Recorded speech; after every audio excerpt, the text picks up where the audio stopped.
Hey everyone, me Kevin here. This is your stimulus check and stimulus package update for July 12th. Yesterday I was a bit crabby. I was not very happy with our current political leaders, both left and right. Well, today I feel worse. I feel betrayed. See, after I posted the video yesterday, I researched a few things. I went into a dither of researching things, and I have a feeling what I'm about to share with you is going to make you finally want to get life insurance in as little as 5 minutes in the link down below.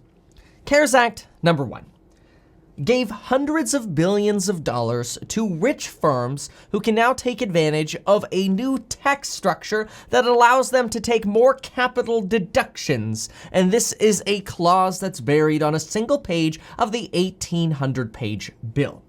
CARES Act number 1 gave $1,200 stimulus checks to the people, $500 for some, and $0 to college students or adult dependents. So while the rich got billions of dollars in a new capital tax deduction, especially for those owning commercial real estate, the people got a $1,200 check to last them for 120 days. That's $10 a day. The people got screwed. CARES Act number 1 authorized mortgage forbearance for up to 12 months and promised no hit to your credit. Take forbearance, don't worry about it. Your loan would stay current. What actually happened? Most banks force their people into 3-month forbearance plans, limiting them to 3 months with maybe a 3-month extension, even though the CARES Act promised 6 months with a 6-month extension, and then twisted people's arms into signing repayment agreements saying that people would make up the payments after 3 to 6 months. This is despite Fannie and Freddie Mae demanding people get 12 months of forbearance and that all of the missed payments have the option of being deferred to the end of the loan. This rule, by the way, was reiterated on July 1st, yet even today, at the time of this recording on July 12th, we still have banks saying 3 months, even though Fannie and Freddie are reiterating, no, you're supposed to give people 6 months and then another 6 months. At the same time, people's credit scores dropped 40 to 50 points as bankers put remarks on people's credit profiles. The people got screwed again. Now, hidden deep within the CARES Act is a rule that allows people now to donate 100% of their adjusted gross income. And you might wonder, like, well, why couldn't somebody donate 100% of their income? I mean, if people want to donate everything, why not? Well, the old rule said you could only donate 60% of your income and get a tax write-off for that. The CARES Act changed that to 100%, which means now wealthy people who live off their passive income can now literally donate 100% of their income, pay zero taxes, literally zero taxes, and guess where most of those funds go? To their friends and comrades' nonprofits. Oh, but the Small Business Administration of America, they promised everyone $10,000 advances, right? After all, the CARES Act authorized $10,000 advances, and all you had to do was raise your hand and ask for it, and you would get a $10,000 advance as long as you had a small business in America. No questions asked, no need to repay it, and guess what actually happened? The SBA said, what? That? $10,000 for the small businesses? Screw that. We'll give everybody $1,000 per employee up to $10,000. And then we'll have the portal be open for 2 weeks, and then we'll close it and only have it be open for agricultural people for a while, and then we'll close it again, and then we'll open it for everybody for a while, and then we'll close it again. The people got screwed again. The CARES Act then allowed wealthy corporations who have fluctuating incomes a new loophole that allows them to deduct their losses from 2018 and 2019 at higher deduction rates. Basically, a big tax break for corporations going 2 years back. But what does 2018 and 2019 have to do with the coronavirus? I don't know, but the working people hurt. They didn't get helped by that. I will say, though, the people did get a $600 per week boost if you were unemployed. And even self-employed people were now eligible for unemployment. That's $2,400 plus per month because it's on top of state unemployment. That seems generous, right? Well, that's if you were able to finally get through the unemployment departments in your state. But I will say, okay, this was probably a good thing to cheer. Now, obviously, there are massive debates at cutting this out and ending it because it's too good for the average American. But wait a minute. Let's compare this to sophisticated business owners and staff with CPAs and lawyers. Thanks to the Paycheck Protection Program, big businesses like law firms and real estate syndications and companies barely affected by the pandemic were basically able to get their payrolls covered for 8+ weeks, potentially up to 24 weeks. That literally means the owners of those companies are sitting pretty going, hey y'all, go to work. Your payrolls are being covered by the government, which means I get to pocket more of the money myself because it's forgivable and free money.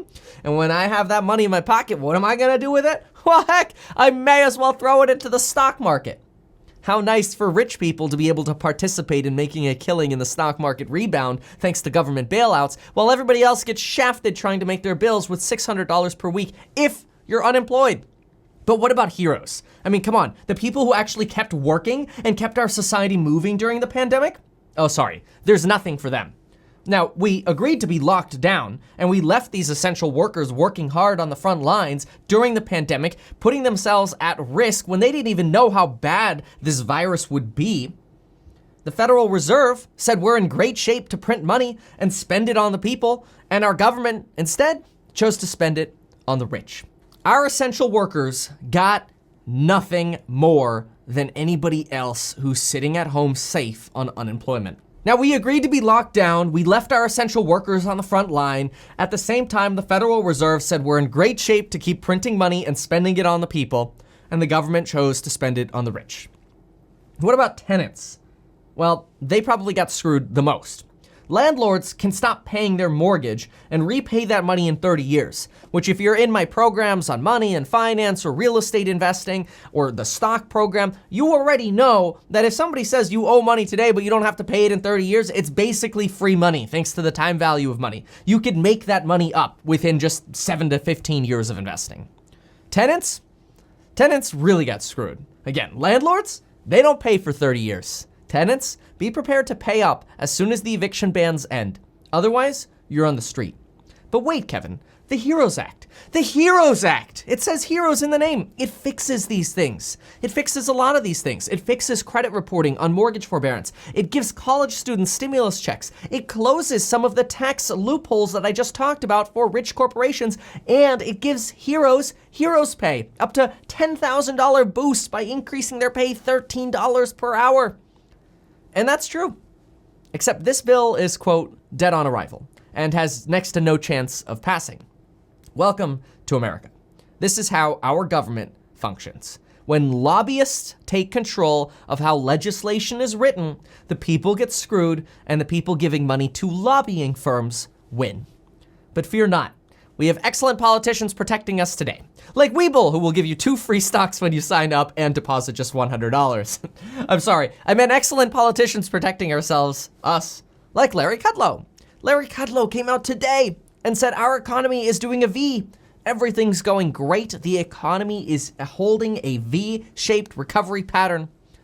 Yet the only V-shaped recovery I see right now is in coronavirus cases. This is, by the way, the same Larry Kudlow who just said, quote, just go back to school. We can do that. You can have social distancing, you can have your temperature taken, and you can be tested. Come on, it's not that hard. That was his quote. That was literally his quote. Someone from the White House telling us, come on, it's not that hard. Yeah, well, you know what else isn't that hard? Pressing a button and issuing recurring stimulus checks to the people who actually need it, not the rich cronies for once. And don't get me wrong, I own real estate, I own stocks, and I own a business. But I'm looking at this as an American and a human. This is not fair. When right now, zombie companies are receiving more bailout money than the people are. Zombie companies, by the way, are companies with so much debt that they would get crushed by their debt payments if they had to repay those debts. Then you know something's wrong. But at least the government is consistent. If you have assets like stocks or real estate or a decently sized business, you'll always get bailed out first. And if you don't, you're last.